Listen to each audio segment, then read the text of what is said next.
पुरानी लाइब्रेरी की खामोशी में एक अकेला शोधकर्ता खड़ा था। किताबों के ढेर के बीच उसने अपना बैग खोला और उसमें से एक अजीब सी तांबे की पट्टी निकाली।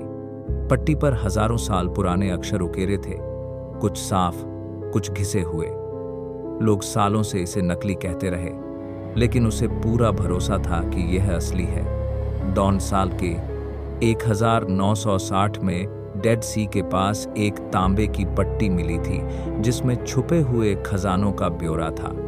दुनिया आज तक उसे पूरी तरह पढ़ नहीं पाई, पर मेरे पास उसका खोया हुआ दूसरा हिस्सा है। उसकी आंखों में चमक थी, खोज की, जिद की और एक अधूरी कहानी को पूरा करने की लालसा की।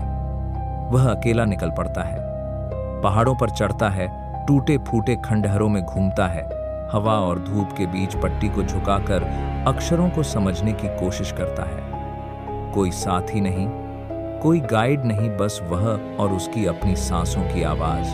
चलते चलते वह एक पुरानी गुफा तक पहुंचता है।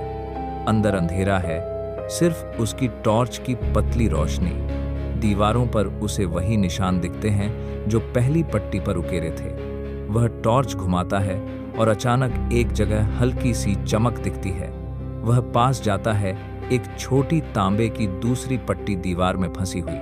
हाथ कांपते हैं, लेकिन वह उसे निकाल लेता है। दूसरी पट्टी पर लिखा था, खजाना वहां है जहां सुबह की पहली किरण पहाड़ को सबसे पहले छूती है। वह चौंकता है। यह खजाने की लोकेशन है बहुत पुराना सुराग, बहुत कम लोग समझ पाएंगे। वह तुरंत पहाड़ की चोटी की ओर बढ़ जाता है। आसमान लाल हो रहा है, सूरज उगने वाला है। वह एक ऊंची चट्टान पर पहुंचता है और पहली किरण का इंतजार करता है। जैसे ही सूरज उगता है, पहली रोशनी एक छोटे से पत्थर के ढेर पर पड़ती है। वह तेजी से पत्थर हटाता है। नीचे एक छोटा सा पत्थर का प्लेटफॉर्म है जिस पर कुछ शब्द खुदे हैं। जिसने यह पढ़ा, वही खजाना है। हिम्मत से बड़ा कोई धन नहीं। कहानी यहीं खत्म हो सकती थी, लेकिन नहीं। वह वहीं बैठकर गहरी सांस लेता है। उसे महसूस होने लगता है कि खजाना सिर्फ सोना चांदी नहीं होता।